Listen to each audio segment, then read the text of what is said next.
YouTube will connect Well, perfectly. Oh, we the have a little stream intro. is live. This is Oh, I lovely. love it. I love Okay, and it. then we have to obviously show the book club overlays too, because we have so many things going on for this Oh, year. So we got our books. mhm. The first one being tonight's title, Vinyl Resting Place. And for those of you just joining, I absolutely adore this man. This is Ben. He is a returning guest host. I adore him. I cannot say enough nice things about him. I'm going to pull up his Oh, information for you guys. And of course, I went, if you know me, you know I love my Procreate oh. app. I had to go in and design some flowers and little florals for him because he's at Botany and Books. And so I wanted to do I something. love it. Thank you. I was like, oh, he needs a green Oh, background. my TikTok. Oh, I love this guy. oh, He is you are so so kind. I needed to give you a special shout out before we even get started because we are kicking off 2025. Oh, Ben is the permanent January guest host for those of you who don't know. I just absolutely adore him. He loves cozy mysteries. He is so oh. positive. He is just, if you are not following him, please check out his account because you will not regret it. I promise.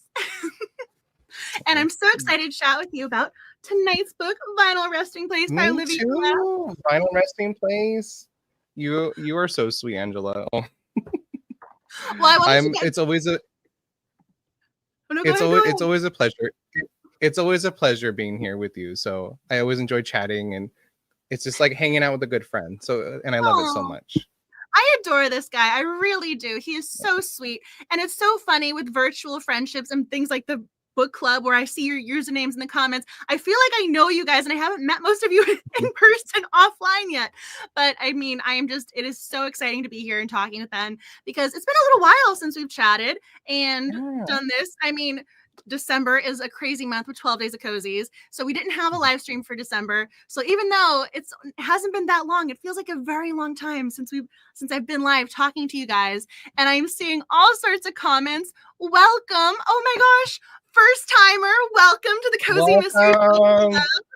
Oh my gosh. Wow, UK.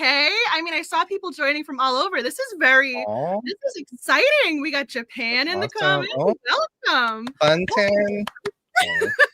This is very exciting. Oh my goodness. Thank you guys for joining. Oh, I'm so excited. I really hope you enjoyed tonight's discussion, and I really hope you guys enjoyed Vinyl Resting Place. So, I mean, I'm going to immediately kick it off to Ben and ask, what did you think of this month's book? Did you like it? Is there something you want to talk about, especially tonight? I mean, we talked a little bit off camera, and I know exactly where you're going, and I'm okay with that because I am right there with you.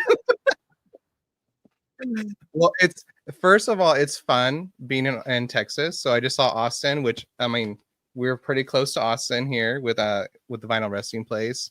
It's for me. I mean, I love seeing family in cozies, and you definitely have that with the sisters and like the uncle. So it's a great. But for me, I want to say it was on Instagram. You had about the mom, and I want to start off like, where was the mom? Yeah. So I know there were a couple people because one of the things I always try and do when it comes to the book club discussion is I try and post things throughout the month across platforms so that you guys have multiple chances if for some reason someone can't join live. Also, sometimes I think it helps to think things through a little bit in advance, especially if you're going, what do I want to talk about? And for some reason, the mom resonated with a lot of people. And she didn't have as much, I'm going to go page time instead of screen time like in movies. She didn't have that much page time. And this woman, I mean, I'm going to go right to the end with not really a spoiler alert, but this woman wants to take credit for solving the case, even though she had nothing to do with solving the case. So she is taking Oh, I love the look. You're like, no, we got to talk about that. Oh, I love that scene because like she just casually like, oh yeah, I had all this information the whole time. I was like, where were you? Where were you? So that's something else we're gonna have to come right back around to because we technically had all of our clues. We just didn't put the puzzle pieces together. So the sleuthing is interesting in that component. We're gonna have to run back to that one. But this woman, so we've had the Hannah Swenson mom who wants to set up the daughter and be the matchmaker. We get the matchmaker mother a lot. So she was the matchmaker, because every time there was any mail, she wanted to know what her daughter was doing. Did she have a date or not? But she didn't really know what she was doing. And she was involved with everyone. Like, she was the town gossip, but she didn't have anything to actually offer with the gossip when it came to sleuthing. Which that was not helpful at all. Like, if you're going to be the town gossip, you better be like hand in hand helping out, and not just like, she was kind of like backseat, like, which was funny because you don't see that much. Like, either the mom's there or the mom's not there, but she was kind of like quarter there. Like, it was interesting. I felt like she was in the background sipping her sweet tea, like, yep, I'm over here. I'm enjoying. My daughter's just opened a store. I get free vinyl records now. I mean, that was kind of the vibe I got. She was just sort of living her life and letting the girls do their own thing. But I just saw this comment from Michelle. It was strange that the mom didn't show up when Juni was attacked and only cared about being a matchmaker.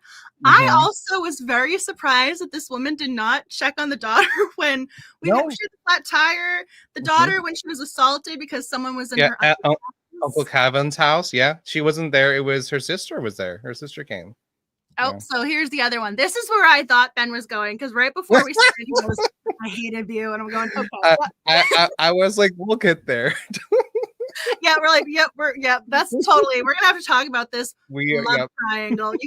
If you were new to the book club, you don't know my feelings about love triangles. But if you have been a part of the book club, I have been very upfront about my distaste, let's say, for love triangles. So I am very curious what's going on with their relationship, what you guys make of this relationship.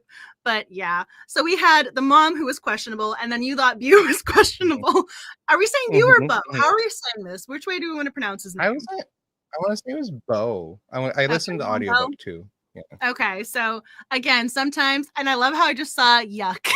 I don't know who said it, but I just like pop up in the comment. I love how that was just a comment. Yep. Okay, so maybe I always post, one of the first things I always post is, what did you think about the book with the star rating? So I'm going to hit end poll here, and then I'm going to post a separate poll now for who would you select? Who would you like better? And so right off the bat, I kind of know that you're not rooting for a certain person. That is safe to say. I am not team Bo. So what was it about Bo that seems to get under everyone's skin? Because I also have strong feelings about this particular character, but immediately that elicited a response from you, from the comments. So people clearly have thoughts on this. I didn't like him immediately. Like, he's trying to be warm up, like nothing happened. Like, he didn't break her heart, So I'm definitely with the older sisters where I'm all, no, don't talk to him. Like, he hurt you. Like, but he's trying to act like everything's back to normal, and then I don't like that. So here's my question. So these two, they dated through high school and some college. So they said they were together for 5 years, almost 6. So if I am with someone for almost 6 years and they break up with me in a text message, I am getting in my car and knocking on that person's door. I am not taking that text message for anything, because I would also need to be like, who just took your phone? What's going on? Is this a joke? Is this a joke? I would want to know what's going on. So I almost feel like there was more to this backstory that we didn't get, like why that was the be all end all of the relationship, because we also were under the impression that our leading lady Juni was also going to move in with him at some point. She was talking about looking at apartments with him. So he breaks up with a text message, and he didn't have any follow-up questions. So I want to say he later told her that it was because he wanted her to move out, experience life. But I'm like, you could have gone through that a totally different way instead of just breaking up and then just like ending things. Like, I feel like you could have handled that a little better. Yeah, that's my biggest complaint with that one, because I mean, I understand he's trying to be like, I'm the good guy, I'm coming from a good place, I want you to move on with your life and have all the things that you want. But he could have said that to her instead of just being tiny text message of it's over. Could have at least had a sit down conversation and given her the chance to choose. He made the choice for her, which I don't like. I don't like when people make it. I just saw this comment. Bye bye. But he totally made the choice for her, and like that's so. I mean, like, relationships are two people, and like you can't just make the choice for everyone. Like, it's just so that's why I don't like him. So on the other hand, we have Oh, Claudia, we have Marta, and we have Faye. Teddy. People are saying they are team Teddy. And I am right there with you. I was almost tempted to do a graphic saying team Teddy, but I'm going, You that would should. really need context. We're gonna have to post that after the book club discussion.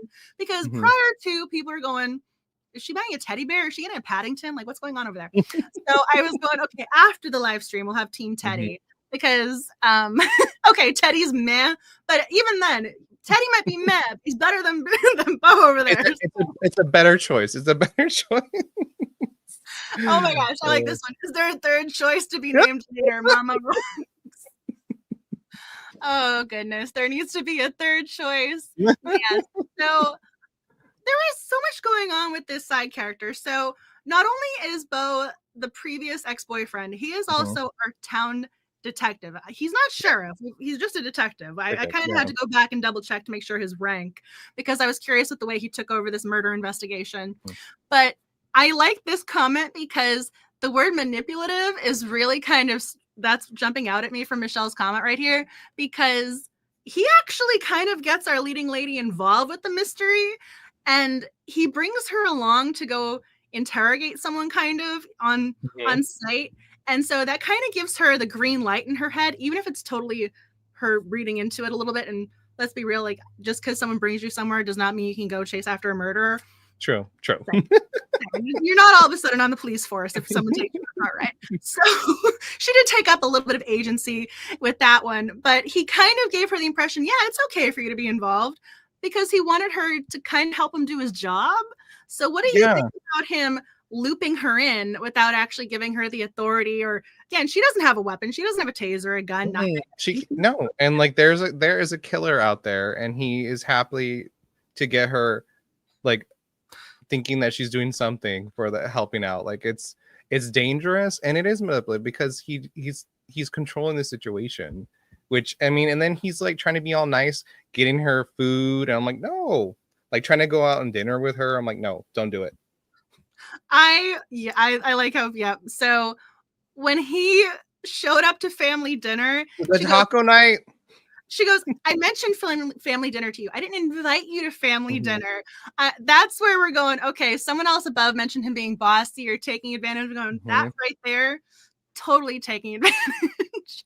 So there was another comment up above. I was scrolling through. Oh, where did it go? Mentioning Sex in the City, where she got dumped on the Post-it note. And I loved it when I can picture that episode in my head. She has the Post-it note and the cop is trying to arrest her. And she goes, she was broken up with by Post-it note. That didn't happen. And then she shows the Post-it note. Like, this is someone saying, yeah, I didn't get broken up by a text message. Then you show them the phone. It's just so bizarre. Thank you for that comment. I just got that totally like Sex in the City flashback episode. Perfect reference.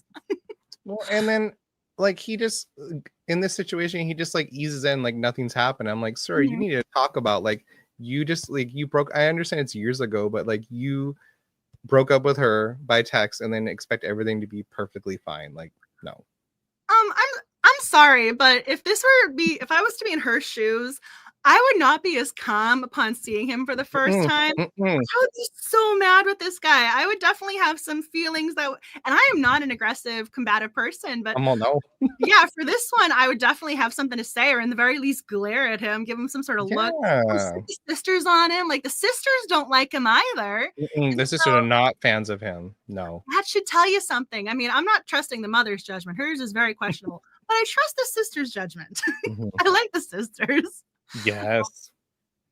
But so a couple people are a little iffy on Teddy, but for the most part, it seems like people really like him in the comments, which is kind of really cute. I'm curious.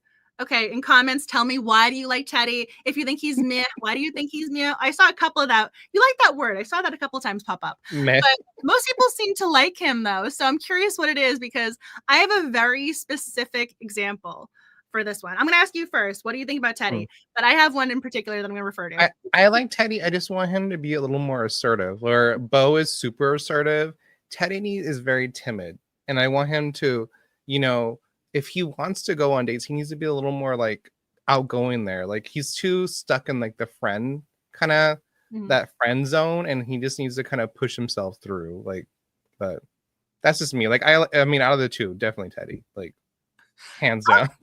It's like, the two offered, he to me was the much better choice.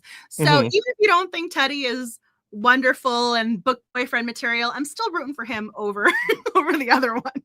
He's like he's a best friend like character, but he's still stuck in that best friend like not like a dateable like position yet. But so my example, I actually had to go back and write this down because I didn't want to forget, because when you guys up above are talking about the ex-boyfriend Detective Bo being outspoken, there's so many things about his personality that just kind of rubs me the wrong way. So when they're going out kind of to get something to eat, or he's doing the investigating, he's going to order for her or not let her order, even though she wants to get food. Later in the book, Teddy and her go out, and he actually says to her, "What would you like?" And then he asks the waitress, "What are your specials?" And immediately I'm going, okay, the exact the juxtaposition between these two guys was perfect with that. I'm going, I don't know if Olivia Blacke did that on purpose, if she gave that a lot of forethought, giving the exact same situation with different outcomes. But for some reason, that really resonated with me, showing like the two different personalities of these characters. For some reason, I just loved that. No, it's a good example. And I like that with Teddy, it's a very slow burn. And I like slow burn. I'm like, we don't need to rush. Like you're getting to know the town, you're getting to know the families. Like there's a murder to be solved. Like we can date later on. Like it's there's a murder to solve. She's laying the groundwork, you know? Like oh. Okay, so people are saying he's friends. The date, not a raspberry, was a good Agreed. He needs to take some initiative. I mean, yes. It's also kind of funny to me. So I feel like I'm aging myself, even though I was not around when the show premiered. Cheers. I kept thinking of Cliff Clavin, the postman from Cheers.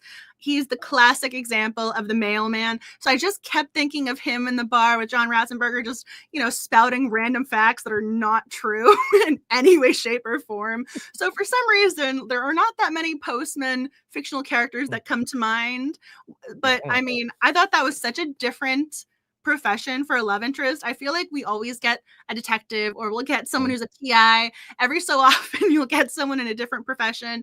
I mean, it happens. I mean, but I don't think I've ever had a postman or mailman be the love interest before. And I'm going, I actually thought this was a great change of pace in a way. I liked that it was a different job.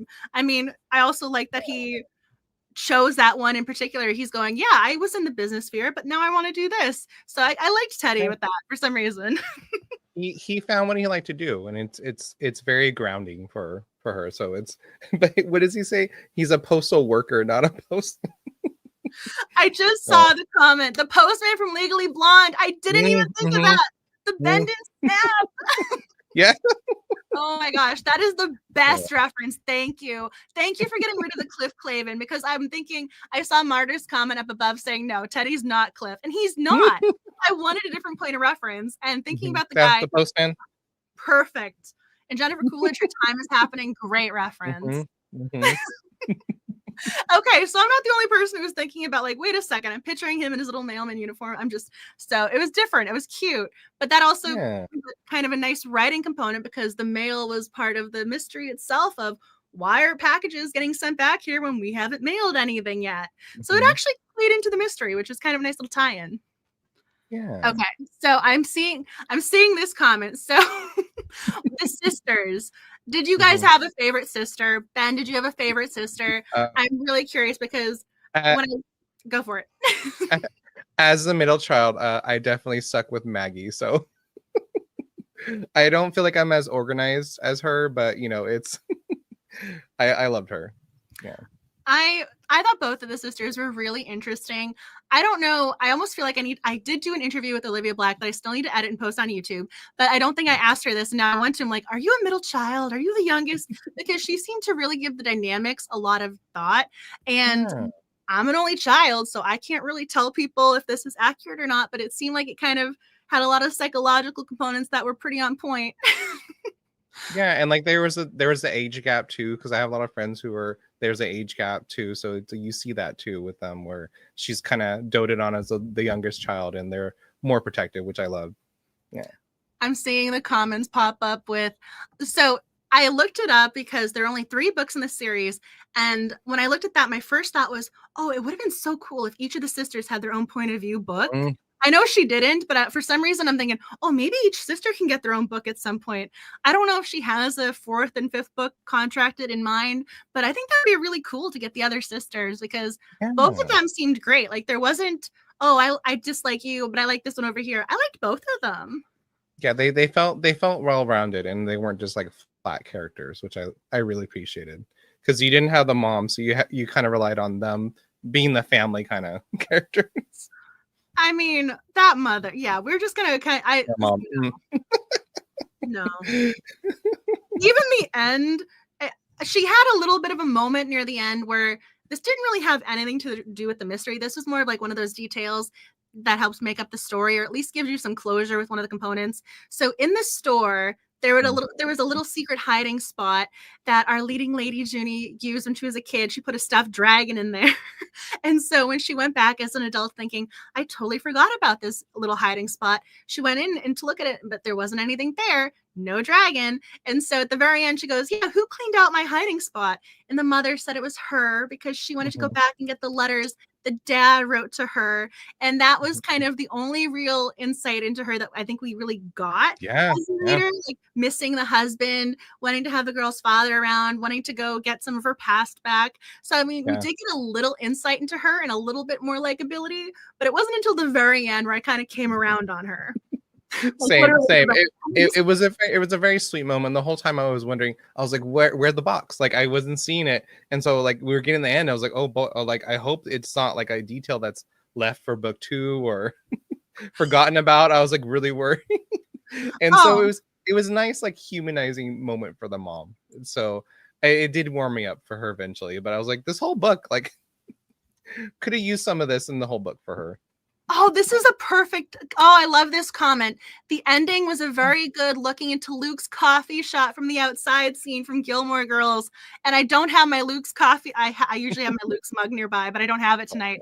I had my Dragonfly one out earlier today. So thank you for the Gilmore Girls reference. And someone up above mentioned watching Legally Blonde. I'm going, yes, that has nothing to do with Cozy Mysteries, but I am so game for that. I actually think I put Elle Woods in my vibes collage that I made for Instagram. So that's actually right on point. And I didn't even think of posting from that. So bad on me. Oh, yeah. So I was kind of wondering if it was a clue as well. So Crystal T. Nitz, she was hoping the box had a clue, but you thought the dragon being there was so cute. And there was something to this where she had the dragon stuffed animal. She wanted the unicorns with the stickers for the garage for, I want to say it was the, oh my gosh, what is her profession? She was fixing the cars, the mechanic. She had the unicorns on her water bottle. Then there was in the store, she had unicorn poop as the candy. I'm going, we really like our little fictional, fantastical elements here. So I thought that was kind of cute. There was a unicorn mug too at one point too. Yep. So I'm game for that. I mean, I love the unicorns. I mean, I'm like, I want to go to Scotland. That's their total animal stuff. Yes, it was a good reference. I'm like, she nailed that with Gilmore Girls. I love you guys got the Gilmore Girls reference. You got Legally Blonde. You guys are on point tonight. I'm going, thank you. But yeah, there's so much to unpack when it comes to this book. Let's see. I know I have my, where is it? So the little summary over here. So one of the things that we kind of need to at least mention are the names of the coffee, like the coffee drinks that they have. So I feel like we get some of our punniness with the names of the drinks. So the name of the record store is Sip and Spin. Then we have the cat, who isn't really involved in mystery. So I'm hoping we get a little bit more, fluffy cuteness later on. But it is, I like the book cover, like the design on it. So I'm curious what you guys, if there's something in particular you guys want to talk about, please add it into the comments. I'm going to ask you. So we kind of briefly touched on the mom. We talked about the love triangle. Was there something you were going, okay, we got to talk about this tonight? You mentioned we mean more Daffy, definitely. Mm-hmm. So Daffodil, aka Daffy, the cat.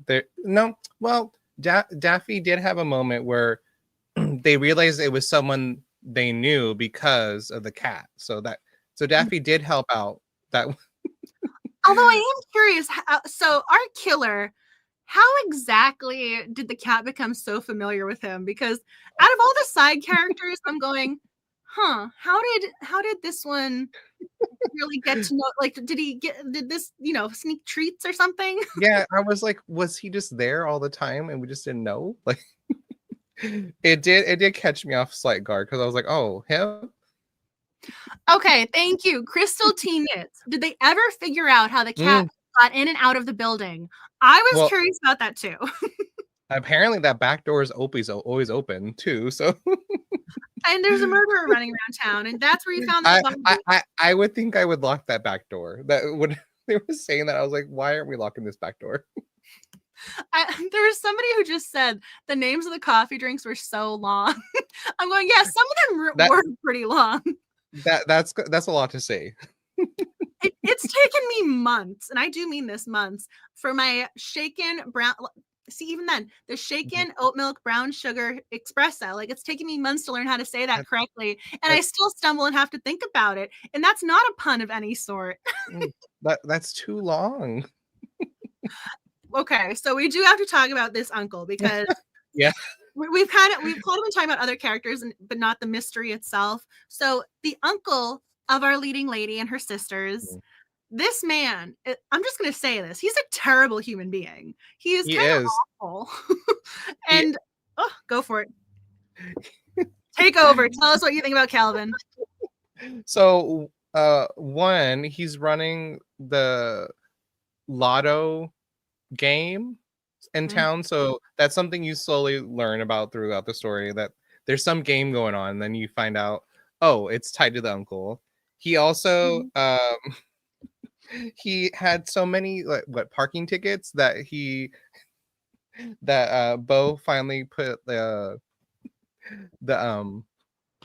warrant out for him, so that was great. Then they had to put a lien on for the business, which is, and then he skips town, and so like they're trying to find him the whole time, and that's how Bo also like ropes in Juni, like, to help him find him. Like, the uncle's terrible, and I'm just, how are they so nice to him? So this man is just, I how was he not in jail sooner? How was he not in jail sooner?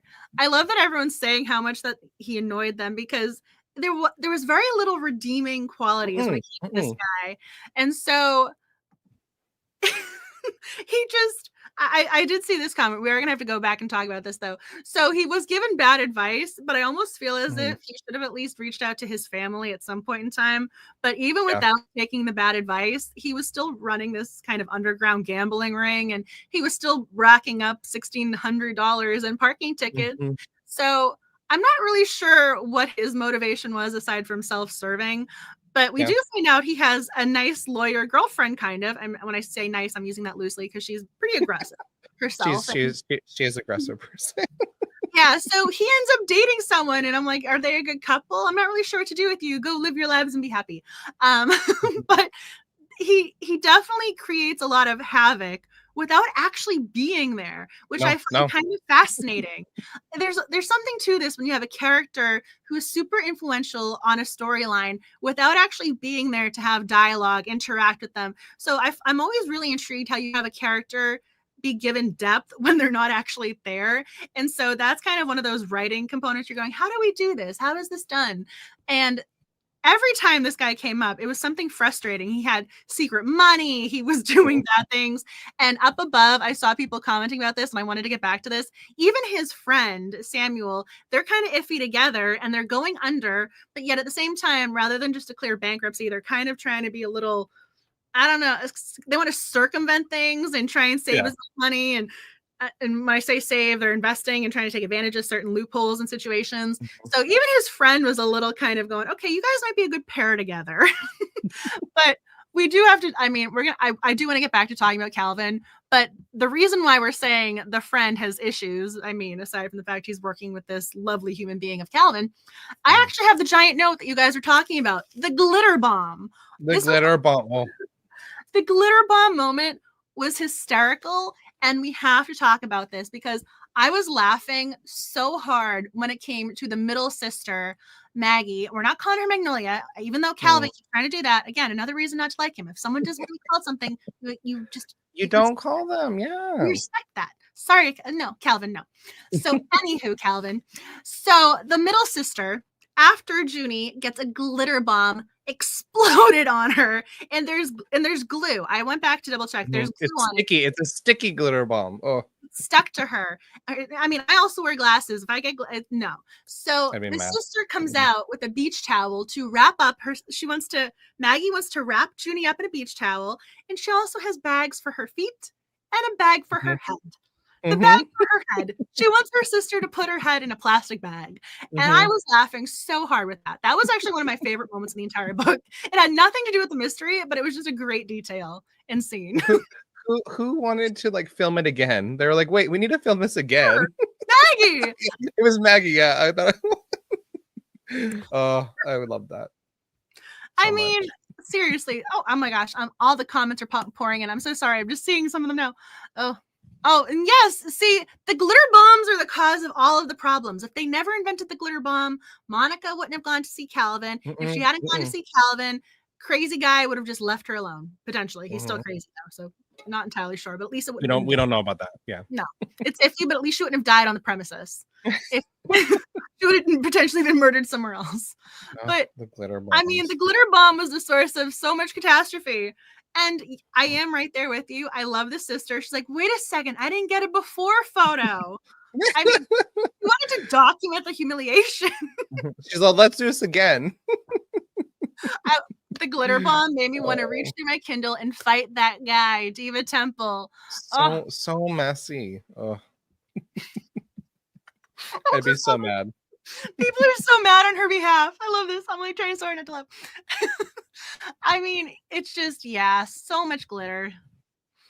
Oh yes. So we were gonna have to get back and talk. I mean, there's a lot to unpack when it comes to Calvin, but I'm seeing some people pop up. Oh my gosh, I just saw the comment. It would have been my mom who was like, no. Oh. Must have been so much glitter. Where did it go? I just had it. Yeah, so someone mentioned Monica. So our victim, she only wanted to actually glitter bomb him, and we don't find that out till the very end. So the killer, I don't know if we're going to get into that spoiler right this second, but the killer, she wanted to glitter bomb him as a sort of revenge because he was inappropriate with her. And so this victim, it wasn't until I actually didn't put this together until someone else mentioned it. She is very young and she's very likable, and it's her death is it is tragic. And when you put it into perspective of she's working so hard, she's kind to everybody. Her father, he was a single dad. So, I mean, this is his only child. She was very close with him. I mean, when it comes to cozy mysteries, I want to say about 80% of the time, our victims are unlikable characters where you're going, okay, I can kind of see how you rubbed everyone the wrong way. We have so many people who wanted you dead. Who was it? Because everyone has a motive. That was so not the case with this character. It was different. And I really liked Monica. I'm sad we never got a chance to know her and was the victim. And like Juni watched her as when she was younger, she babysat her. So she didn't realize it was her until later on, which is like people are like, oh, you didn't know? And it's like she moved out of town. Like, how would she know? But it was very sad because she was also going to be a lawyer too. She was going to go to law school. Like, it was very sad. And she also wanted to be the prosecutor. She wanted to put away the bad guys. She wanted to do the right thing. And she was so driven and motivated. And everything she did was thoughtful. I mean, the reason she was fired for her job was because she was late twice. And there was one instance where the lawyer missed a court case. So yes, she had like a very minor issue with the job. She was not perfect on it. But even the woman who fired her said she was the best assistant she ever had. And so even though there was a little slip up, she was still good at her job. And she was apologetic. That was also mentioned. She felt terrible that the lawyer had missed the court case or that court, date. So I felt really badly for this one because everyone seemed to like her. No one had an unkind word to say about her. There wasn't any, I can see why we get this a lot with mysteries, with cozy mysteries here. We get the character who's literally made a mess of so many things, upset so many people. You have to go burn so many bridges down. Yeah. Yeah, everybody wants them dead. Everybody has a motive. Okay, you had an affair over there. You did this over there. There's always everyone from the small town has something wrong with this character.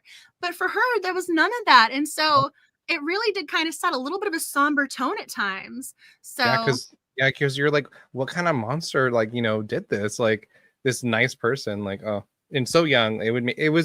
It definitely made me like keep on wondering who did it, like what's going on. I was really sad with this one. I remember we had a previous Cozy Mystery Book Club read in which the mother had passed away, and that was what prompted the daughter to return to the small town.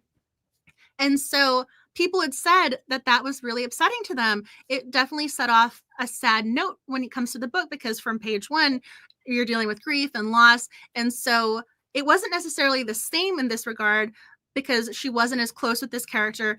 But once you actually really start to put it in perspective, it does hit you that this is a young character. She's likable. And yes, she's fictional. But at the same time, it's striking a chord with you as the reader that's very real. Yeah. Aw. Yes, people are saying, I just saw this comment. Why couldn't it be? Why couldn't it be Bo? or Uncle Calvin, really? Like, I mean, if it was Uncle Calvin, if he was the victim, everybody would have had a motive with the gamble, with the lawyer girlfriend. So many people would have been suspicious, but that made this mystery a little bit harder to solve. And so I like how Marta knew the book, and I didn't say the book because I didn't want to make it sound like I was bashing it. But yes, that is the exact book I was referring to, because some people, when it comes, I always try and be so positive when it comes to book, but when it comes to the book club and titles. So sometimes I deliberately don't say, oh, this is the author, this is that. But yes, that is the title. She got that. And it's not a bad book. It's a great book. It's well done, but it definitely is a different sort of read. And this is, again, like what you're looking for in cozy mysteries. Do you want the fun, super lighthearted, or is it okay if there's a little realism involved? Yeah, I like a little realism. It's definitely like a different change for like the normal cozies. I just saw this. Maybe Calvin will die in the next one. That is great. We have a possible victim, I guess. Oh my gosh. My vote is for Uncle Calvin. I like how people are wanting Calvin to die. I just feel bad. There's hardly anything redeeming. Like, I was trying to think while you were talking, and I was like, the only thing is he did put money in to help them like start their business, and like that, I'm like, that was it. Like, but he had a selfish motivation. True. That's the whole issue when you try and twist it and say, oh, but maybe it was this. You're going, yeah, but no, he was still using the return address. He was having them do their gambling meetups there. So no, Calvin, I'm not him and Bo. I wanted to throw the book a little bit. So they were my least favorite among them. But I loved our leading lady. I thought she was really entertaining. And random side note, I love that she was wearing a Britney Spears t-shirt at a random point, because that was the very first concert I ever went to. Britney Spears holds a very special place in my heart. So I can't fit into it anymore because I was in 3rd grade at the time, but I had a t-shirt myself. So I was very happy to get a little Britney Spears reference in there. I did love, I was a barista for a while. So having the coffee part, I was all, oh yeah, like the names, I was like, oh, these are so good. They were really cute, but I do think some of them were pretty long, though. I will give you that. You need like maybe like 3 words, and then. But that was kind of a nice way to include the cozy mystery puns that we all look for. So I think that was very clever to hit like a cozy mystery reader note with that. So 9 Inch Nails. I'm seeing the comments. Thank you for my fellow Britney fans. I mean, I also saw Taylor Swift before. I mean, we're talking when she had the curly hair way before Eras Tour. So I feel like I'm aging myself a little bit. But yes, I mean, Britney was the one where my first concert. Then I had a Kiss concert in there at some point, which was, I don't even know. They had all the celebs on the stage and everyone was saying like 2 songs. But oh, okay. So going back to the mystery. Monique, I was very upset that JT had information that could have helped the police find who killed her, but not say anything. Why would he, as a lawyer, not do or say something? Interesting, because we do have to talk about JT and the murderer. So we have been kind of talking a little bit around it. So at this point, I'm just going to say, spoiler alert, if you have not finished reading, we're going to stop and watch after. Come back later. Come join us later. It's gonna be a podcast in a couple weeks. But our killer, JT, definitely had some information about Monica, about situations. So what do you think about JT, the brother-in-law? Also, Juni, his sister-in-law, accused him of being a killer. So I love that. I love that he was mad, but I'm like, well, why why be suspicious? So this is something it took me a second to realize this. It wasn't until I finished the book where I went, hey, wait a second. So technically speaking, she had all of the clues to solve this mystery from the beginning, because it was technically the mother had taken a photograph, and in the photograph in the background you could see our killer Elroy. The killer was Elroy. Elroy pushing Monica into the storage room. So you have that. You can also finally see his face, because there was also part 2, a security camera, and on the security camera you couldn't see the person's face, but you could see their hat.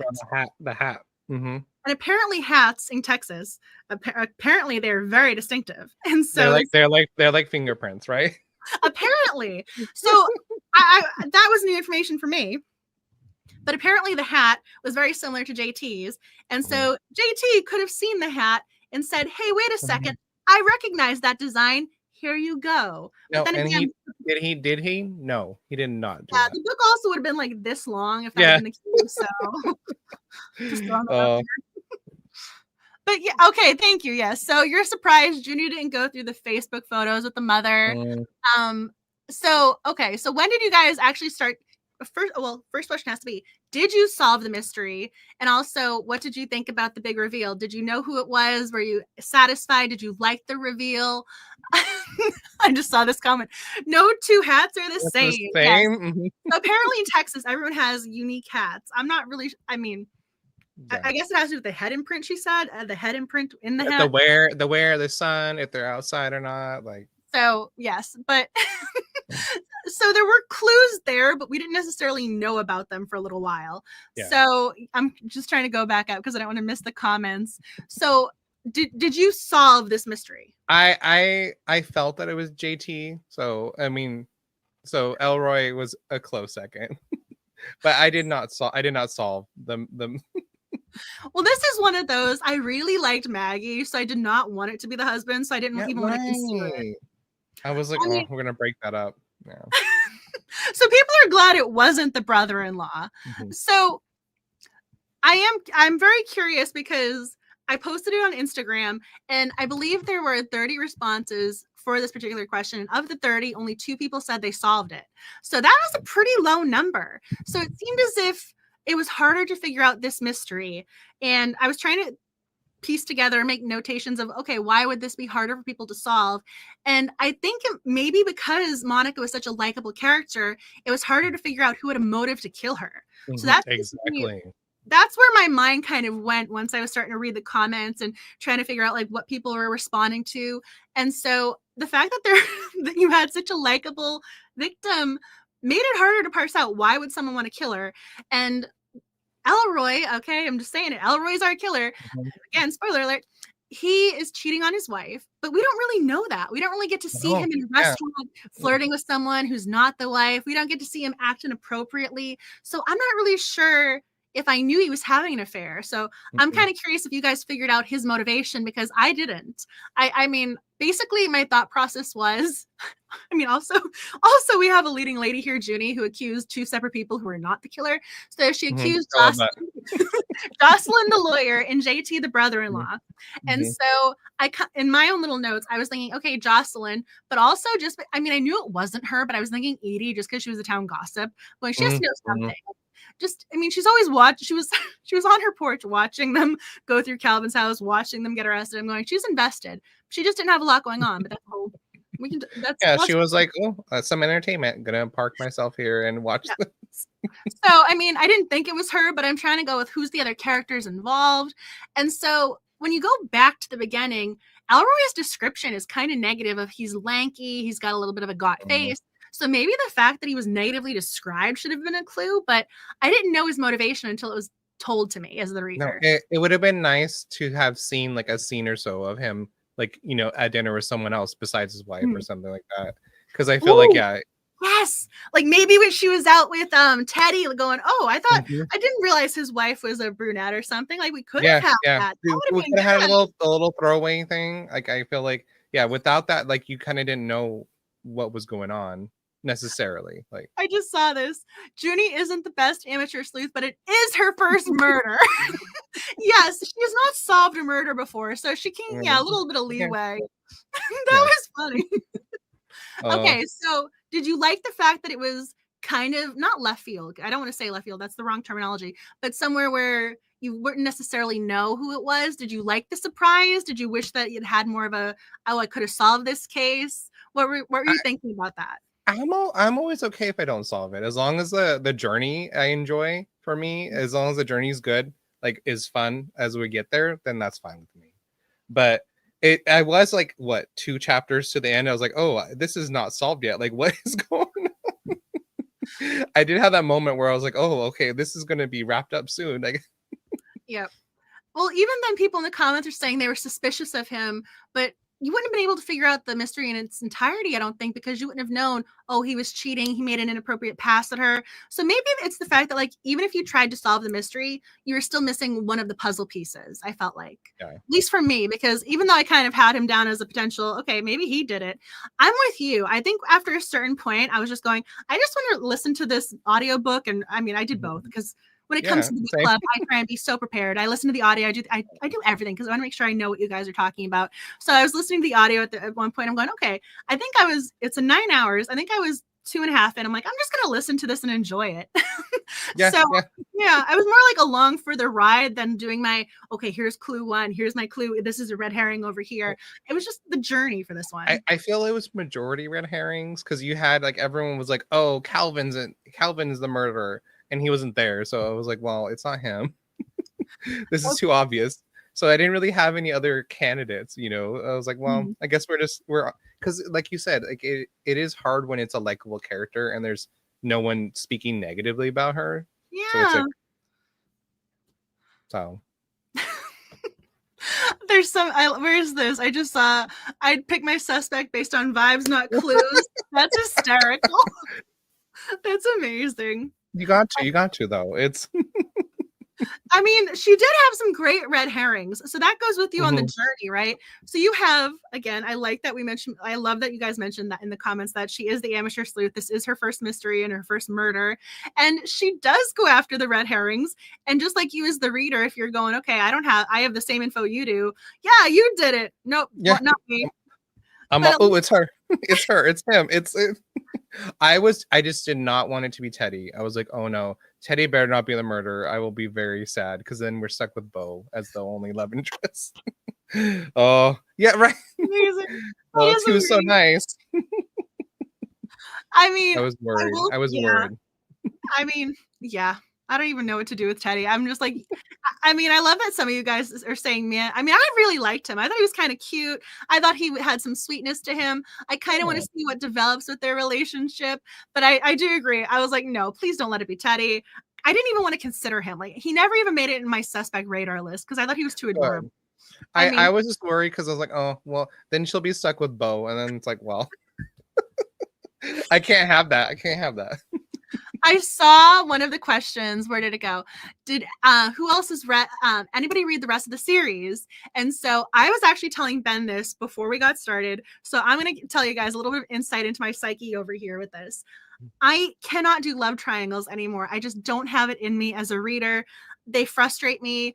And it's very hard for them to be done well, at least for me. I mean, some authors can totally nail them, but it's always interesting to me when you're going, oh, I'm totally torn between these two people. And I'm going, how? They're totally different. One of them is making you feel great. The other one's making you feel terrible about yourself. One of them is making you confident. The other one's putting you down. Or you're just not totally seeing where they're going because there's not enough time to give them both depth. For me, love triangles are really hard.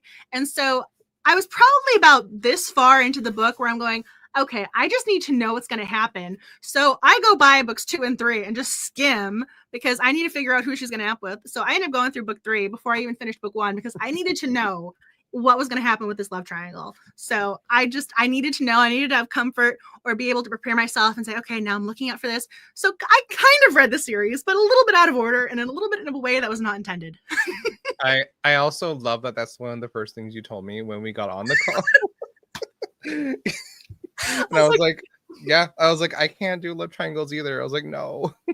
I'm glad you you did the research for us, so thank you. I mean, I can always tell you guys later what happens, but I mean, you can always, it's actually technically, if you just go on Goodreads for book 3, people have it in the comments. You can actually go find it right there, which I didn't even think to do, because I wanted to go get myself. But yeah, for some reason, maybe it's because I've gotten older, or because I'm going, okay, I just want you to be able to choose, or maybe I just want to be able to focus on one relationship and not 2. But for some reason, love triangles are not my thing. I think everyone has tropes that they really enjoy and just gravitate to. And then there are the tropes where you're going, nope, not for me. So love triangles are hard. But for me, this didn't even really feel like a true love triangle. It felt more like an old relationship and the start of a new one. So I don't even want to call it a love triangle. I just wanted to give myself peace of mind before it became one. And I don't think it really did become one, because at the end, she is a date and we know who her date is with. Wink, wink, nudge, nudge. Read in between those lines, you sleuthers. I think you can just figure out what happened there with book 3. I'm too old to be juggling all these men. Thank you. You guys understand where I'm coming from. Thank you. Yes. Exactly. Again, we're sleuthers. We need answers. And I needed my answer for the love triangle before I could get emotionally invested. Oh, love triangles. Thank you for agreeing with me. I mean, again, you can tell if you like love triangles, that is totally fine.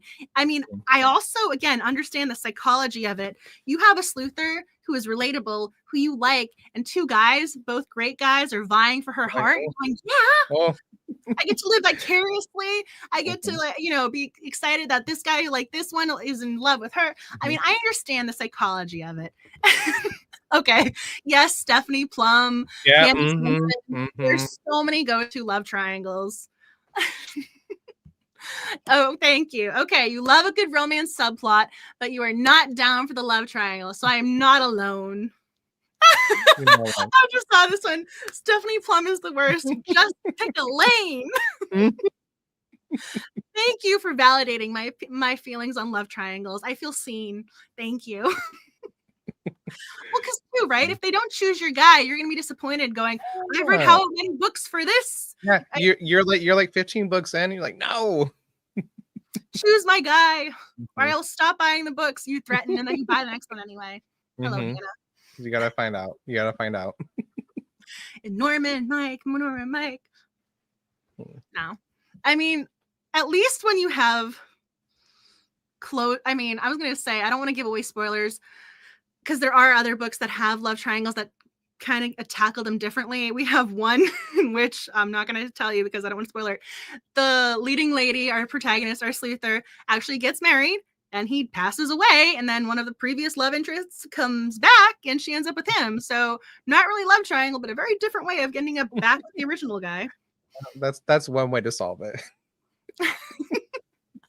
Oh, okay. Hannah Swenson. The new Hannah Swenson movies are, yes, being aired on Hallmark. I mean, Hallmark Cozy. It's no longer Hallmark Cozy Movies and Mysteries. They've changed the title. So, yes, the new Hannah Swenson and Victor Weber. He is the new love interest for Hannah. So, because we lost the original Mike. I am so sorry, but I love Cameron Matheson. I miss him. Sorry, I do. I actually was really excited with the way they ended their Hannah Swenson series. They were engaged. They ended up going to their engagement party, walking out the door. And now we have 2 new movies that have already been made and so different, but still more Hannah Swenson. Oh, thank you. I'm glad you're enjoying the discussion. I know. Thank you for staying awake and joining the Coziness Live. I mean, that is amazing. I am so appreciative of you guys. It's mind-blowing and so exciting that you guys are joining from all over. I mean, hello from Massachusetts. From California, it's still early. I'm so happy that you guys are able to make the time work and be a part of this. I mean, seriously, I'm so appreciative. And I mean, I was worried about you. I was hoping you were okay and safe with everything going on. So I'm glad you're okay. Okay, yeah. I'm much farther north than LA. So. I did get, again, with California being the size that it is, I didn't want to bother you. So I did get the map out. I'm like, there he is. I'm like, he's far enough away. Oh, thank you. I do think you. I mean, I also was thinking about you when this arrived. So I'm going to tell you, we're going to take a little tangent digression moment. So for February, February is February 14th is Library Lovers Day. So I had these little baby mini bookmarks printed, and I was going to mail Ben one because he's a librarian, if you don't know. Again, another reason to adore him. But I was going to include these little mini magnets with all of the Etsy orders placed for February because of February 14th. So yes, Valentine's Day, but technically library lovers too. So Ben being the librarian, I thought of him when this arrived. Thank you. Oh, I love that. That's so cute. I mean, so I have the big magnet. I think it's 3x3. So this one is 1 inch by 1 inch. So it's a little tiny magnet. I was just kind of picturing like a little cute little coziness. So I was going to send this to him because he's the librarian. He needs it. Well, this one's a magnet. So we do have the sticker. The sticker is 3x3. But if you guys like this size for a sticker, I can always have it printed up because, again, you can see the magnet background. I can always do stickers too. It's sometimes nice to have like those filler stickers because sometimes you have too many big ones and you have like a little space that you want to fill it in. So I'm always working on stuff for you guys. I mean, there's always stuff going on back here, but this is the latest little printing that arrived. So very cute. Uncle, but not iconic is Crazy Uncle Calvin. What? Calvin is iconic. Okay, I'm going to talk about. He's iconic now. Oh, but I mean, for someone like you said who was not physically in the book, he did cause so much problems. Like, this guy, he also loved the sound of his own voice in his stories. So that was the other thing that kind of got me with this guy. Like, once he had an audience, he's going, "You're listening to me. I can be slow and talk about anything and everything, and I'm going to call you Magnolia." Magnolia. So yeah, Uncle Cal. I hope he's not in book 2 as much. Like, I mean, I skimmed it. I didn't read it entirely because I was looking for certain key names. But hopefully he's a much further background character. Yeah, him. I mean, Jocelyn was okay, but I mean, I can do without her. But what did you think? Oh, go ahead. Go ahead. Oh, I was just trying to like his gambling little game. Like, I was like, that takes a lot of time, like, to figure all that out. Like, this man was invested in what he was doing, but just for the wrong things, which is sad. I'm also curious how many people actually solved the game puzzle pieces he was creating, because we have the 3 sisters all read it, and then she actually went to the guy at the grad school, and he kind of didn't end up he only solved one, not the second one. So I mean, if you have to actually take a drive to the university campus in the hopes of getting an expert, have a professor, researcher, like, solve the yeah. I mean, I'm not thinking that's the easiest game piece to solve. But then again, I don't think I'd be doing that in the first place. So yeah, that's a lot of effort. Right? People are talking in the comments. They wanted coffee recipes. There was no. So spoiler: there isn't a recipe in the back of the book. I know. I'm going back. A little sad. I looked on. A little sad. There wasn't a recipe. No, I'm sorry, people, if you were hoping for your recipes. I mean, to have those the drinks she made, like, I was wondering, like, how would I make them? I might give some a shot and see. Well, she said she watched YouTube. Yeah, so it goes right from we have the literal last page on the acknowledgments. So yeah, no recipes, and you got her cute little author photo in the back. Yeah. So I mean, maybe we can make up our own. I mean, I don't know what would go in those. I mean, I have no idea what would go in those drinks. I mean, I love my Starbucks. I purchase my coffee. I am not a make-at-home person. I'm sorry. I can't. I'm gonna make it home. We can figure it out. Maybe I'll have to have a series where I make the drinks at home. Yeah. Well, I know we have Cooking with Cozies. I don't know if she's joined us tonight. I know some people have tried to do the recipes from the books, but I mean, I don't know if we've actually had to make up our own recipes to go with the things that were referenced. That's a new task for us. Fun. I love how I just saw a random note. Again, my pop culture people here, because they had waffles for dinner. So Juni and Teddy, they had waffles, pecan waffles. I was like, Leslie Knope and her waffle loving nature. And I was making notes about Parks and Recreation. I don't know, but I hope you guys get that reference. But waffles, for some reason, anytime waffles are referenced, I go Parks and Recreation. It doesn't matter what's going on. It's Parks and Recreation. Your brain just goes, I love it. But there was a lot of food references. I mean, we definitely got, can we call it Texas culture, the Texas norms? I mean, I don't have taco trucks around my town.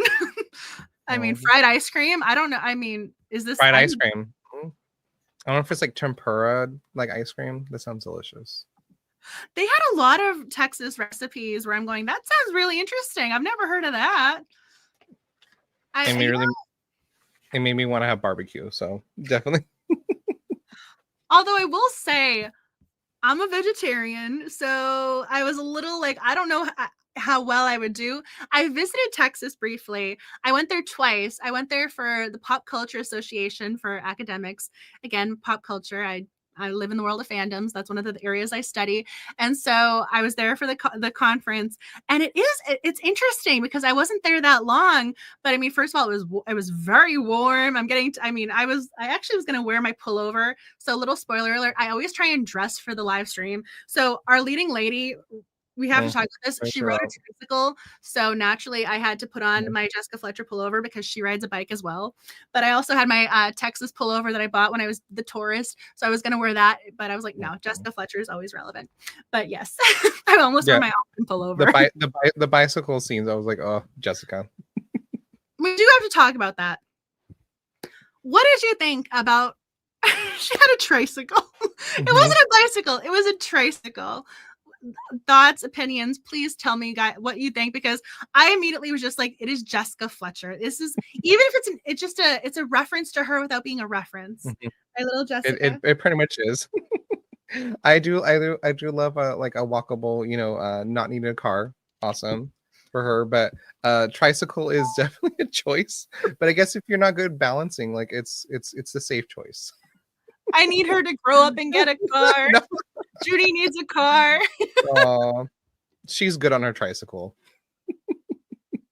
Oh, this is so cute. You live in Japan, so it's fun to learn about American food and culture through cozy mysteries. I love that.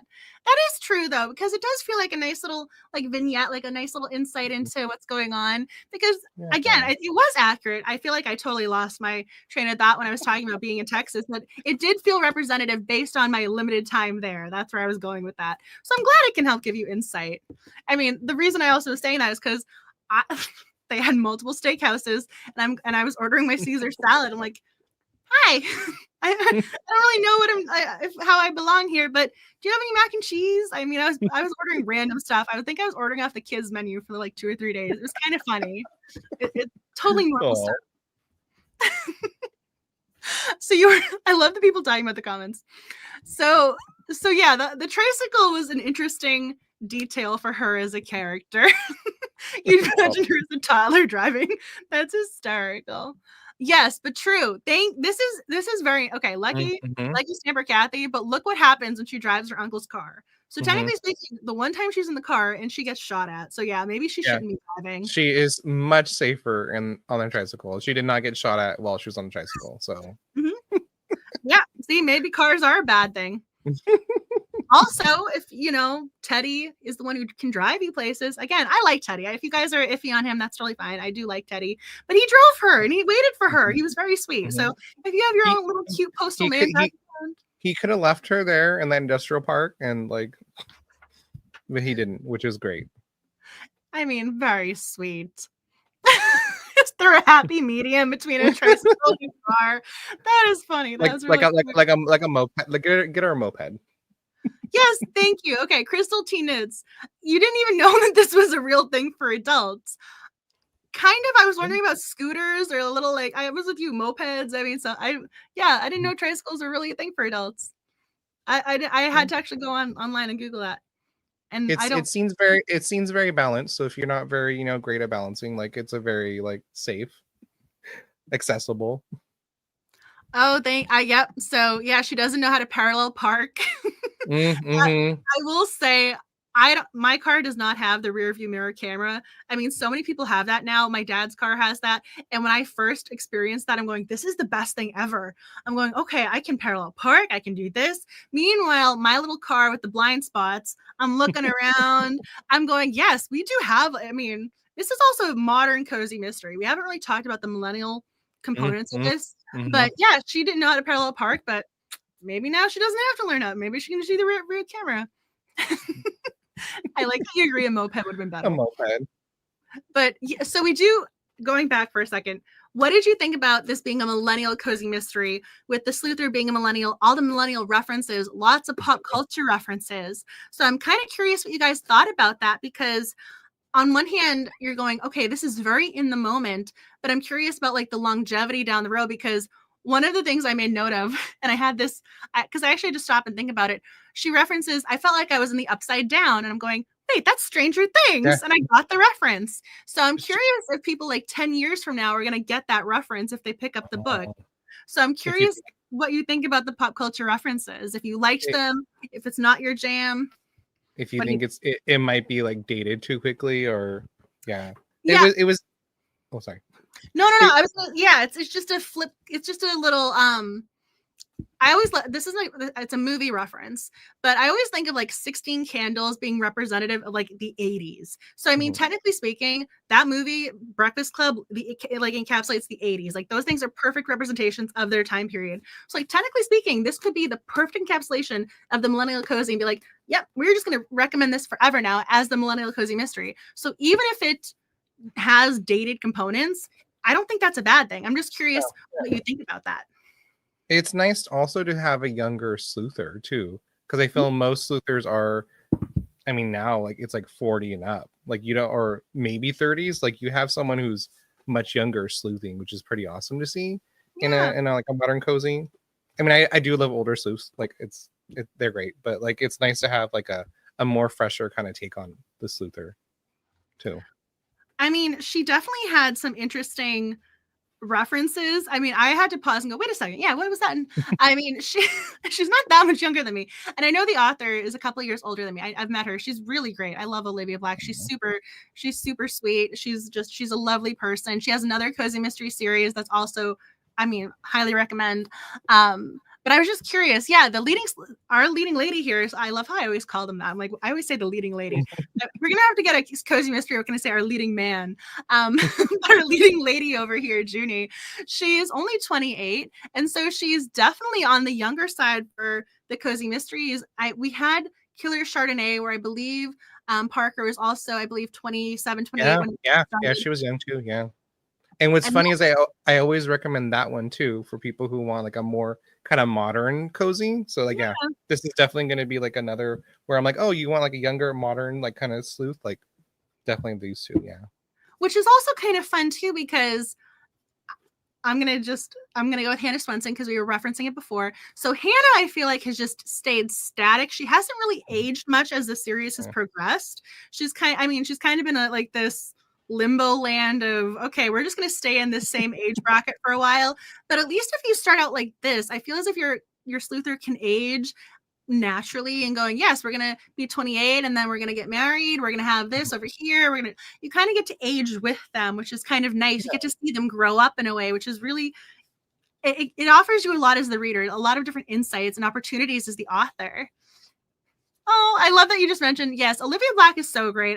If you ever get the chance to meet her in person, please say hi to her. Tell her I sent you. I don't know. I mean, just be like, yes, I was told to say hi to you. I'm literally being told to say hi to you. Yeah. So, okay. You are 29 and the millennial references were for you and you think will stand the test of time in a little time capsule. Yeah. Thank you. That's exactly what I was curious about, because I do think she hits the nail on the head. Like, this is now the millennial cozy. I'm like, okay, Killer Chardonnay. I'm like, Vinyl Resting Place. I'm like, any other like Arsenic and Adobo. Like, I'm like, these are my millennial references. Like, here you go. Because she has the social media references, and she actually says, I love that she has the reference to TikTok. She's going, yes, I was a Facebook generation. She's a TikTok generation. Yeah. I like those little details speak to me. I'm going, I love that. Like, you take it up a notch. Oh my gosh. Okay, so we're calling this the millennial cozy mystery. So I mean, I'm curious now, can I just say, like, am I gonna have my top three be like, okay, my millennial cozy mysteries are now Killer Chardonnay, Vinyl Resting Place, and Arsenic and Adobo. Like, those are my three cozy, like, those are the trifecta. Yeah. If there are other millennial cozy mysteries I should be including, be like, no, it's now a top 5. Like, just tell me and we'll add them to the list. Yes, but okay, someone else up above was talking about the vinyl. Okay, so yes, it is Vinyl Resting Place, which is such a great title. I love the title of this book, by the way. But would would you know how to use a record player unless someone told you? Do you understand? I mean, does people here understand? Because I only know because my grandparents had it and I got to actually see them use it. And my parents are a little bit of an older generation. So like I do understand what they are, but we don't have it set up in the house. Like we don't No. have like I don't have a record player. They don't have a record player. So I'm just curious, like, do people actually have more record players in their homes than I'm aware of? I mean, I just plug in I feel badly saying it, like I just stream music. Now I feel like that's not the way you're supposed to be enjoying music. You're supposed to be listening to on vinyl. I mean, But I I know do. Tortured Poet Society. I know that was on vinyl. I saw that all over the place on Instagram, but I'm not really sure. I'm going to now you can get a record player. I do love that it captures like the new love for vinyl, because I mean, even in my town we have like 2 or 3 like vinyl like record stores, like they're selling vinyl, which is awesome. So it was a nice like vinyl cafe. I loved it. I just saw this. It's there. Someone, where is this? Where is this? It Aw. said you had a record player. I still have a cassette player in my car, so we're fine. I have an older car. Like it's totally fine. I love it though. It's a cute. I mean, it's like a cute little. It's my car. It's mine. My first car had a cassette player, so yeah. But I mean, I love that though. Thank you for validating that, because yeah, I don't have, but it's so cute that people do. This is making me so happy that people are enjoying things in different ways. Like this is what Yeah. meant to be. Enjoy however you want to enjoy it. Your son is 22 and he has a record player. That is amazing. Oh my gosh. I'm like, how did you raise him? Like, that is so cool. Vinyl is coming back. Okay, so I need to look into getting a record player now. It seems like you guys are convincing me. I have to get a Britney Spears album. Yes. I know, right? Be rocking out to the original Britney. Yeah. Oh. Oh, that's very true though. Okay. Why does anyone, if you're one bump away from a ruined album?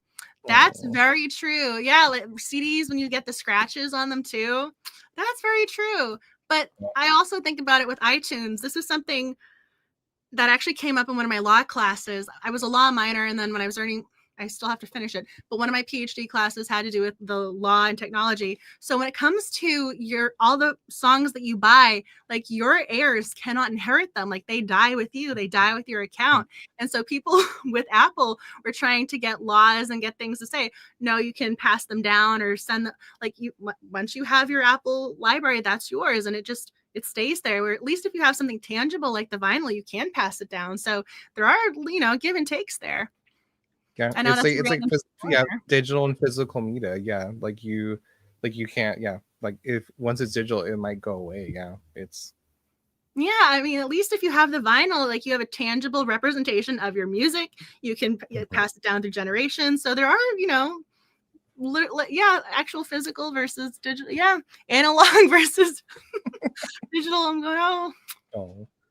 Well, she didn't care for your Duran Duran. I love that you had Duran Duran. Also, now I'm picturing Sean Spencer in that episode in Psych. Again, my psychos, where are you? My psych fans with the pineapples in the comments. Pineapples forever. Psych, when he's doing his again, we always have to have, he has to solve the mystery with the serial killer and the yin and yang over there. And he has his vinyl and he's organizing them by a very strange system. But yeah, vinyl, it's part of Cozy Mystery World. Again, Sean Spencer, Vinyl Resting Place, it's real. Thank you for knowing the reference. Thank you for knowing what I meant when I said that. I'm loving that. Thank you for I see a pineapple. I was waiting. Thank you. I know. So one of the other things I was doing, again, I'm always doing stuff for y'all.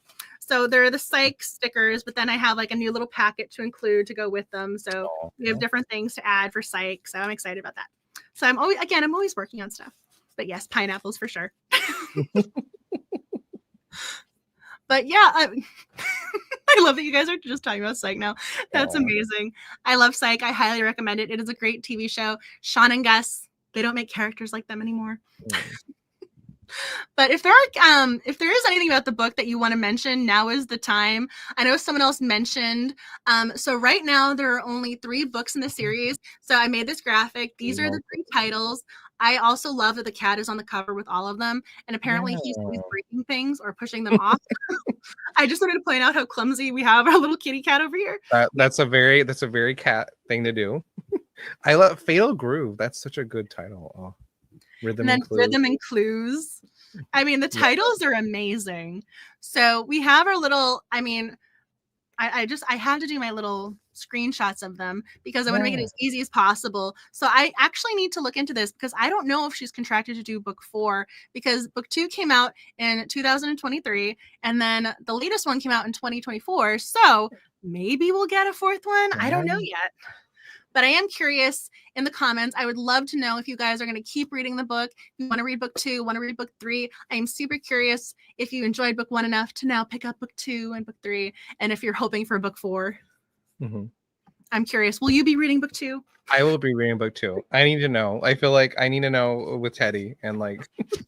You're like, I love how I actually did this intentionally. This is how much this is the type of foresight I think when it comes to this book club with the want to read button on Goodreads. Like I actually went back and undid it so that I could show that you guys can go hit that button for want to read. And then I went back and re-added it to my list. So I love that. I love that so much. So like if you look here, you see the little green button saying want to read. I made that very deliberate for y'all that you can go edit your what to be read list. Again, I think these are the things I think about. You're going, your attention to detail is amazing, Angela. It's amazing. And then we even have a little image, and then I made a little video and the image. So I wanted to make sure I had little things to add to this. And then, of course, I should have pulled this up when we were talking about vinyl. I went to Free Pick because I have a subscription there, and I downloaded the vinyl so I can show what vinyl is in case anyone didn't know. I love that I actually did this and totally forgot about it because I wanted to be so prepared. I over-prepared. But in case anyone was curious, although it seems as if everybody in the comments was already aware what vinyl was, so I didn't actually need to go and get this point of reference for y'all. I love it, though. Well, it made me like, do I want to get vinyl? Is it just the book? I know. I mean, now I want records, and I'm going, I have too many. I have a lot of books. Where would I put the records? I don't even know. Also, my little Daisy, who's my little teacup Maltese, she goes after the books. I found her trying to gnaw on one of the corners literally about an hour or two ago before we started. I found her doing this. So I'm pretty sure if I had vinyl, she would be trying to do that to the corner of the little sleeve. So I'm a little curious if I could even get that in the house and have it be okay. Next month, Angela's gonna have vinyl all behind her, like the albums. I'll be like, yes. I mean, I'm sure. No, I don't have any room anymore. I actually have double rows for the books now. This is how far away my cozy mystery love has gotten. The bottom rows of this bookcase now have double rows of books. So we have the books in back, and then we have the books in front. You can't even tell they're double. So many cozy mysteries to love. There's so many. Well, also, I get to do this. I mean, as we're talking, I'm like, might as well do that. Oh, check it off. Yes. I was going to say, well, there's so many cozy mysteries to be read. I cannot believe that we're already getting to hit off one here. So get to do my little check mark. I can't believe we're there. I'm like, this is the first live stream of 2025. Oh. Like how is it 2025 also? I mean, I'm still writing 2024 on on things. So refuse to believe. I'm like, can we just go back to like 2019 and hit a do-over? Or at least can I do that, if not the rest of the world? Anywho. No, because then I don't think I would have met you if it wasn't for the pandemic. I think a lot of people found the book club during the pandemic. Yeah. So yes, I'm going to say we're going to look on the positive side. So yes, the club, we can hit fast forward. It can be 2025. I'll accept because I was looking for a book club and I was all, I love cozy mysteries. And I was like, well, I'll start joining. That's how I found. And then I kept you, and you've been a part of the book club ever since. I love it. I'm like, yes, it can't be 2020, 2019. It has to be 2025. Ben's involved.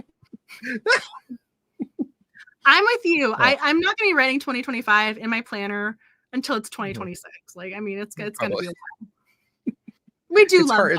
It's a hard change. I just saw the comment. I'm going to pull up his information once again in case you didn't make a notation of this or hit follow. So this is Ben's information. He's at Botany and Books. If there's somewhere else you want to mention, people can find you. Make sure you let me know because I will add it to the caption. I can always include it later on. But please, Ben is amazing, and I highly recommend you check out his account. He's so sweet. Yeah. You can see what books I read for story time. Yes, he's a librarian. Yeah, my TikTok is mostly story time. So that's so cute, though. So elementary. So I'm K through 6. So yeah, it's awesome. So cute. Oh, yes, it is National Daisy Day. I posted a photo of Daisy on one of my accounts saying Happy Daisy Day to my Daisy. Oh my gosh, you guys, I'm missing some of the comments.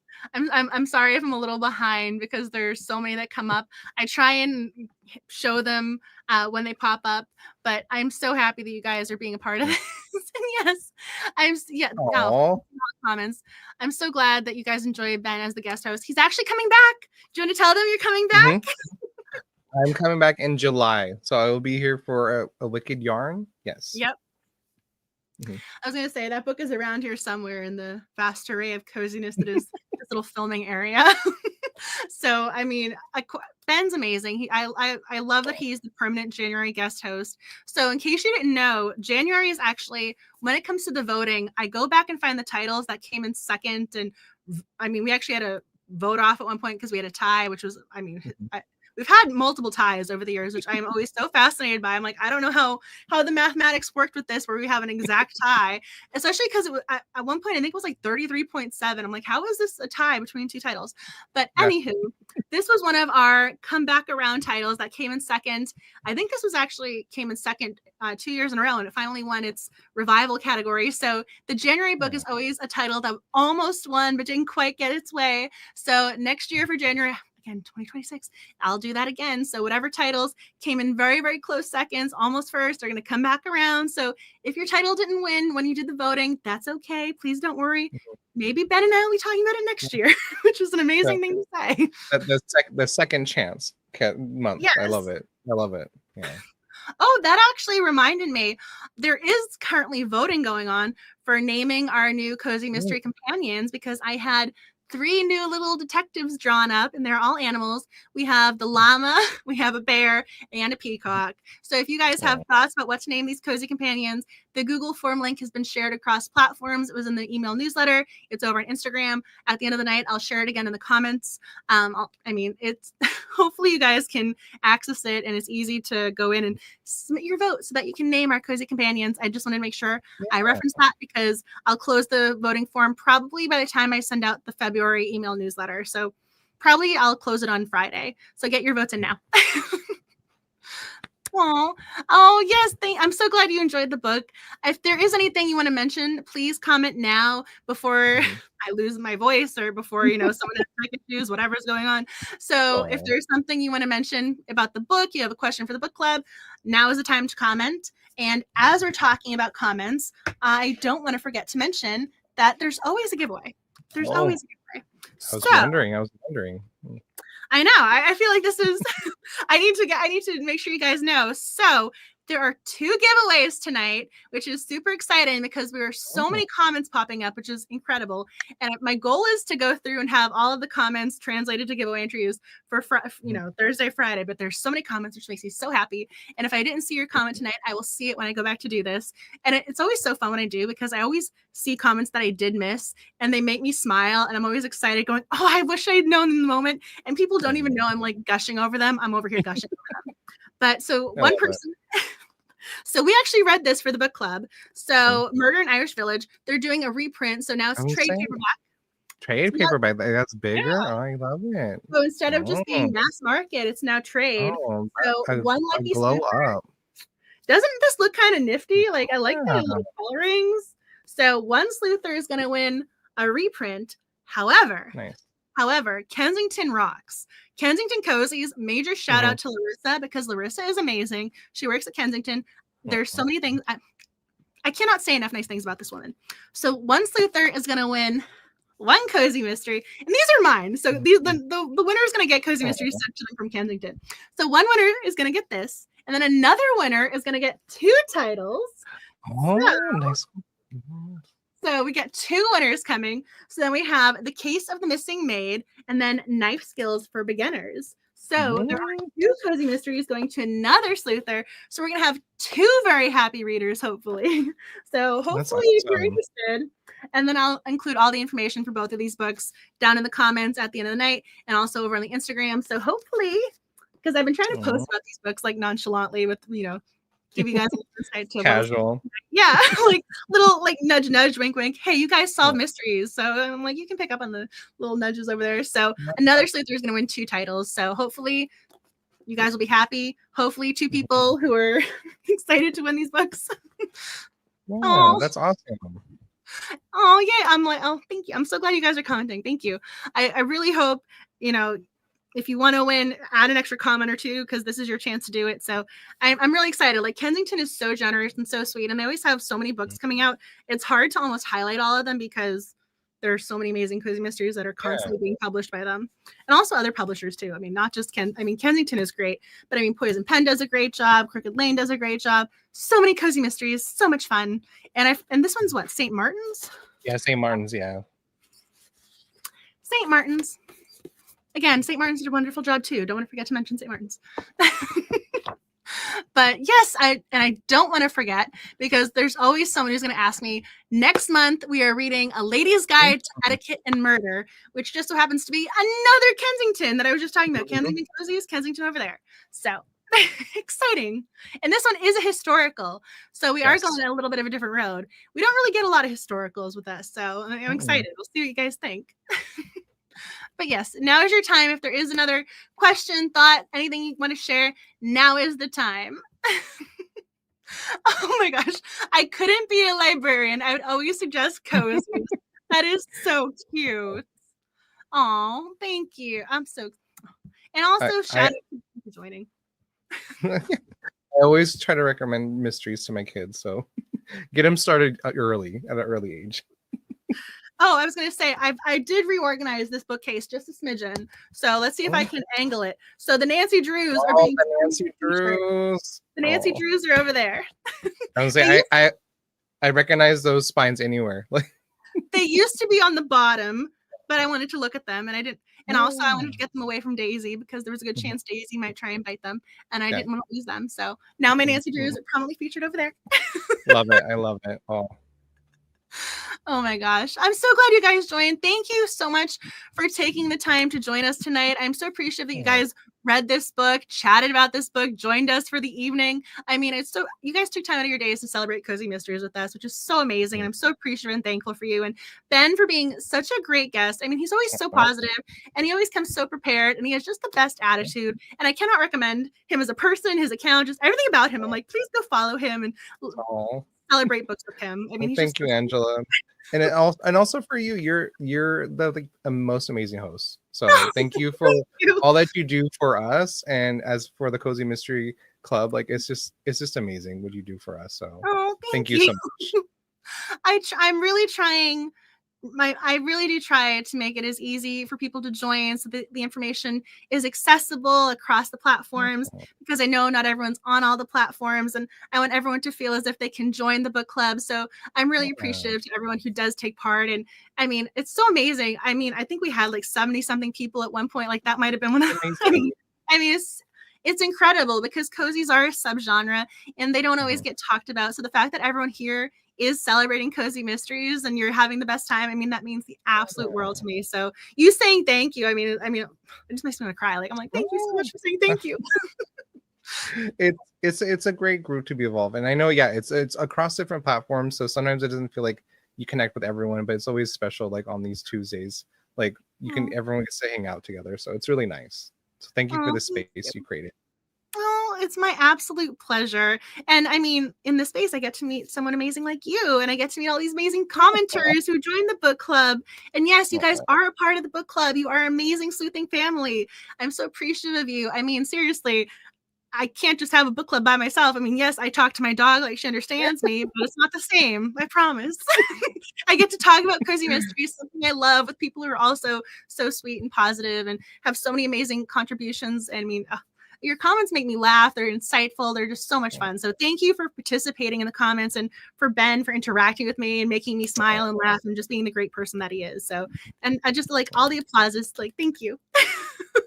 Yeah, no Daisy with books. She eats them, so no, yeah, that would not be good. She's so cute. She really is. If you haven't seen my little fluffy Maltese, she's adorable. I love her so much. I did do something bad today. So I was wearing my lipstick and I kissed her little white fluffy head. Now she has giant, they don't look like lip marks, but she has a little red puff on her face. So Daisy's had a little bit of a rough day. It's Daisy's day and I love her so much. And I showed my love and I kissed her head, and now she looks like she pumped and she looked like she was bleeding. She's not bleeding. She's totally fine. She's A-okay. So if she came in here, I would show you. But alas, she's sleeping. She just has a little love. She's too cute. I know. I'll post a photo of her in the stories tonight, so hopefully it'll make you guys smile. But anyway, maybe she'll join us next month or the month after that. I mean, when she's asleep, we let sleeping dogs lie. We let the little baby sleep, because if you leave her, give me. But anyway, I love you guys. I'm so appreciative of you guys in the comments and joining, and Ben. So thank you so much for being a part of this. Thank you to Ben, and please stay safe, kind, healthy, and take care of yourselves, please. Please make sure again, I just want everyone to be safe and enjoy everything that's going on with your cozy mysteries and focus on the positivity with that. So I would just want you guys to know that you're always welcome to be part of the book club, and we're going to make this a safe, positive space for everyone with everything. So I want you to feel welcome and included. So please make sure you always feel that way. And if you ever having questions, please feel free to reach out. But thank you guys for joining, and please happy reading, writing, and sleuthing, and have a wonderful night. Bye, everyone. Good night. Please.